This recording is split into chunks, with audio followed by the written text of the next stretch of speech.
Estamos de volta. O Melhor e Mais Justo de hoje fala sobre os desafios para superar a atual estagnação econômica brasileira. Para essa conversa estão aqui comigo Ladislau Dobor, economista e professor da PUC São Paulo, e Pedro Paulo Branco, economista e membro do Conselho do Instituto Lula. Para boa parte de especialistas econômicos, o maior desafio para o governo em 2015 e 2016 será aumentar os investimentos. Na opinião do secretário nacional de Economia Solidária do Ministério do Trabalho e Emprego, Paul Singer, essa é uma questão de conquistar a confiança de investidores. A economia tem todas as condições de voltar a crescer. Aí que está. Sim, se houver investimentos. E só há duas hipóteses de investimento, a meu ver. Ou os capitalistas investem, ou o governo investe. Quando eu falo capitalistas, é no mundo inteiro.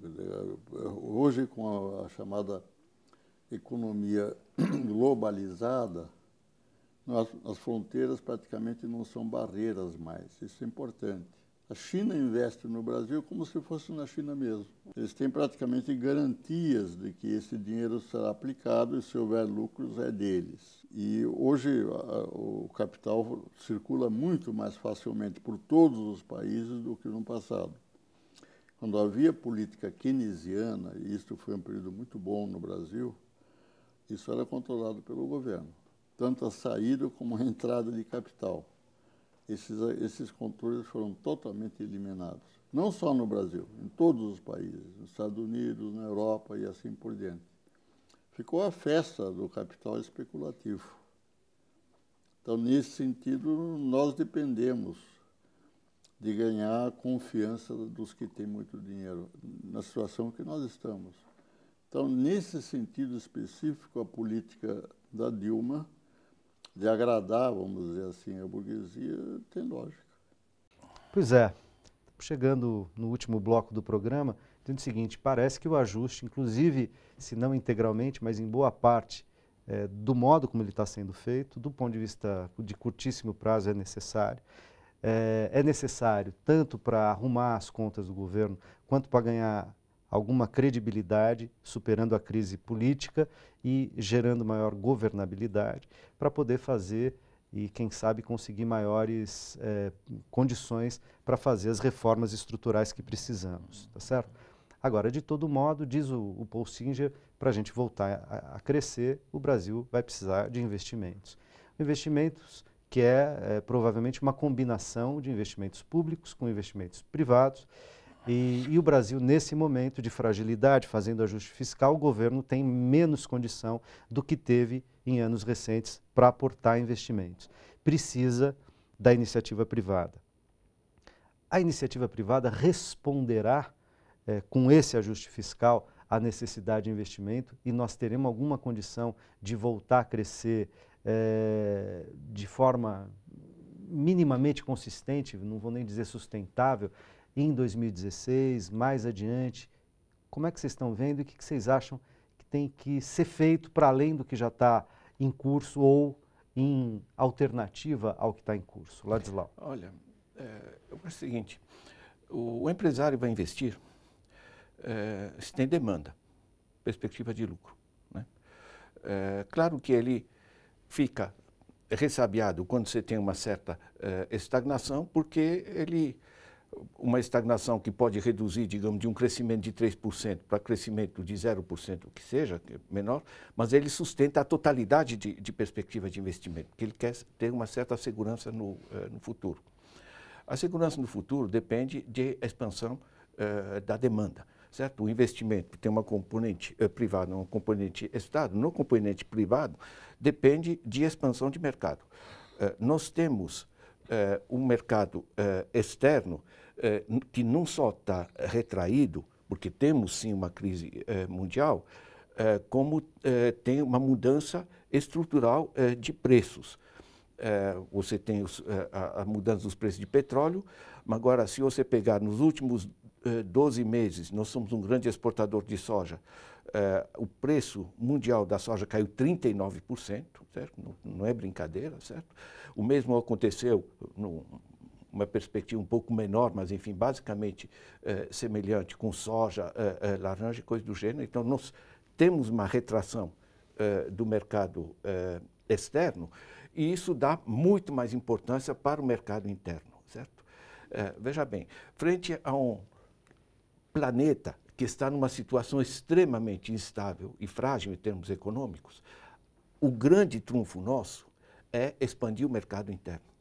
E nós temos a imensa necessidade de continuar a inclusão dessa população. Essa inclusão avançou muito. Quando você pega, agora 2014, o balanço do IBGE, mesmo nos 20% dos lares mais pobres do país, você tem acima de 95% dos lares tem eletricidade, tem geladeira, tem televisão, tem fogão, enfim. Quer dizer, você teve um avanço extremamente. Agora, você tem imensa necessidade de avanços, por exemplo, no acesso banda larga à internet, fundamental para a educação, para o estudo, para as crianças. Você tem imensa necessidade de avanço de saneamento básico. Tudo isso são atividades que exigem forte participação do governo, certo? São o que a gente chama consumo social. Né? Nós temos que expandir muito as atividades de educação. Você não compra a tua própria escola. Sempre a gente pensa, a indústria pensa consumo de um bem individual que você compra. Onde temos um imenso subdesenvolvimento que sai no estudo do IBGE é o acesso a bens sociais, certo? E isso exige, digamos, um reforço da capacidade de governo.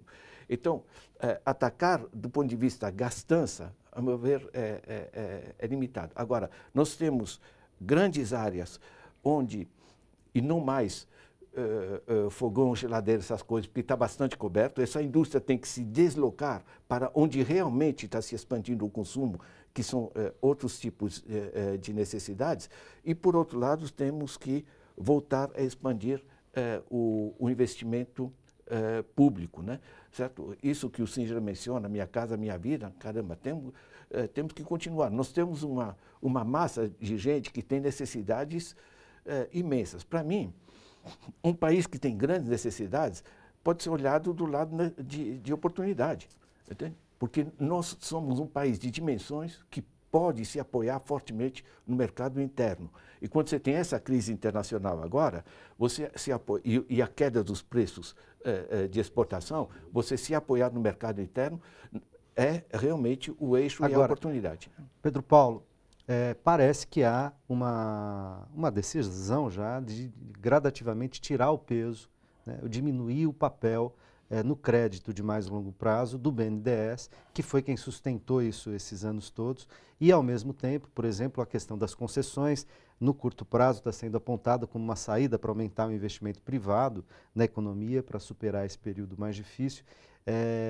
Quais são as ferramentas, quais são as armas que a gente tem, então, para conseguir voltar a investir? Então, é um pouco contraditório tudo isso, porque a gente demanda uma presença e uma participação mais proativa do Estado brasileiro. Como dizia Ladislau. Sim, como dizemos muitos de nós que sempre vimos para países com a configuração do Brasil a necessidade de uma participação estratégica do Estado, tanto na definição e no delineamento das políticas de desenvolvimento de longo prazo, como especialmente na eleição de prioridades nacionais que consultem mais aos interesses daqueles que podem exercer, se não hegemonia, uma maioria política capaz de dar sustentação a uma política pública de desenvolvimento econômico. No caso brasileiro, é evidente que nós todos hospedamos as teses de que nós precisamos aumentar a inclusão social. Isso passa necessariamente pela geração de investimentos que promovam o emprego, a melhor distribuição da renda, a ampliação das oportunidades para todos aqueles que ainda não usufruem de uma condição de inclusão econômica minimamente satisfatória. Tudo isso se passou nesse período mais recente, e de repente nós tivemos que abafar e estamos fazendo uma escolha pela admissão de que o investimento privado vai substituir este papel que era reservado ao gasto público. Eu não acredito que o investimento privado irá fazer as eleições que nós brasileiros precisamos para o nosso desenvolvimento. É possível que, em algumas áreas altamente apetitosas para o interesse privado, isso aconteça. Mas aí nós também corremos risco. É o caso da disputa para mudar o regime de partilha, voltando para de concessões, no caso da exploração do pré-sal.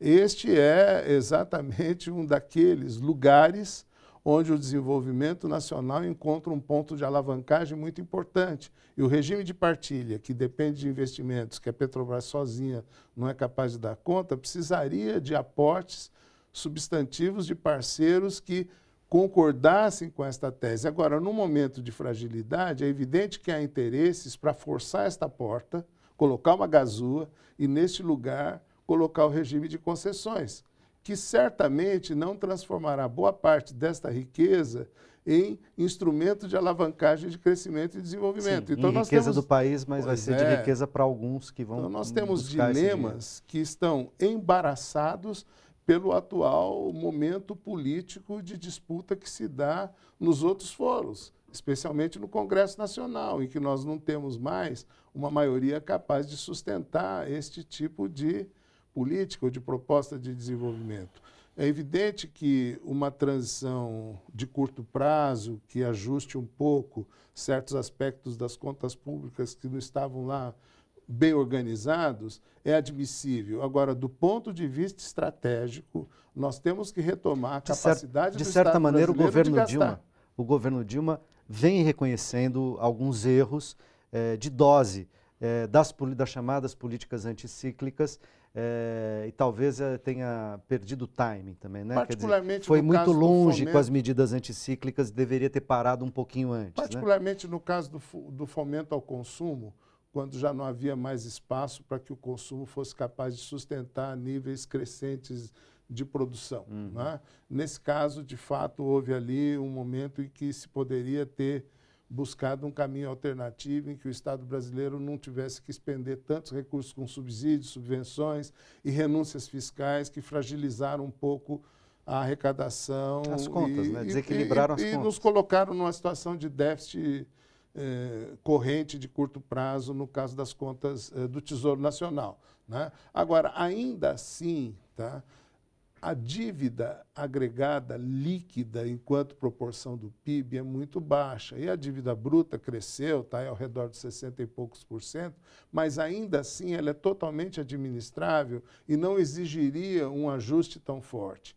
Ou seja, o governo não precisaria ter dado uma marcha ré tão forte no gasto em alguns setores, como, por exemplo, foi aí mencionado pelo Singer, eu concordo, no caso do programa Minha Casa Minha Vida, não apenas porque ele multiplica satisfação social e bem-estar para uma parcela importante da população que precisa de melhores moradias, como ele é fortemente multiplicador do emprego e também da produção industrial voltada para o mercado interno e totalmente baseada na indústria nacional. Vocês acham, e você também, Ladislau, que essa é uma decisão política do governo? Quer dizer, é uma análise política, quer dizer, eu vou ter que fazer o tamanho dessa concessão e fazer uma marcha ré tão forte, porque a situação da crise, sem isso, a governabilidade fica de fato prejudicada, porque a correlação de forças está muito desfavorável nesse momento. Traduziria isso dizendo o quê? O governo se sentiu checado num momento de muita fragilidade e concedeu em demasia. Não é? Agora, seria possível conceder menos? Eu não tenho certeza que seria possível não conceder menos, porque a luta política que se trava é muito aguda, muito forte, e pegou uma situação em que outros aspectos também foram afetados por conta dos escândalos, etc. Uma situação que fragilizou, né, fragilizou o partido, o principal partido de sustentação do governo. Então, você tem, de fato, uma situação convulsiva das forças políticas de sustentação que quebraram, inclusive, algumas unidades pragmáticas que havia, porque a gente sabe que nesse sistema de coalizão, com esta conformação partidária, há uma extrema fragilidade na composição dessas maiorias. E há um grande oportunismo também de parte de alguns parceiros que integram essas coalizões. Né? E eles são muito reféns de interesses econômicos que penetram transversalmente, de forma também muito aguda, esses partidos. E os seus parlamentares que representam esta correlação exatamente onde a luta se dá, que é no parlamento, porque nós temos um presidencialismo mitigado, estes sujeitos se comportam de acordo com os interesses econômicos dos quais eles são correias de transmissão. Não é? E neste jogo de oportunidades, você mina a capacidade do governo de fazer avançar políticas mais consistentes. Então, nós estamos vivendo isso também. Nesse momento. Infelizmente mesmo, porque a gente deveria e deve continuar esse debate em próximos programas. Infelizmente, o nosso tempo acabou. Agradeço muitíssimo a presença de vocês. Acho que a gente fez uma boa conversa aqui, embora muitos pontos merecessem maior desenvolvimento. Quem sabe a gente faz outros programas ainda nos próximos meses para continuar esse debate. Agradeço também a você que nos acompanhou até agora. O Melhor e Mais Justo fica por aqui. A gente se encontra na próxima quinta. Um forte abraço.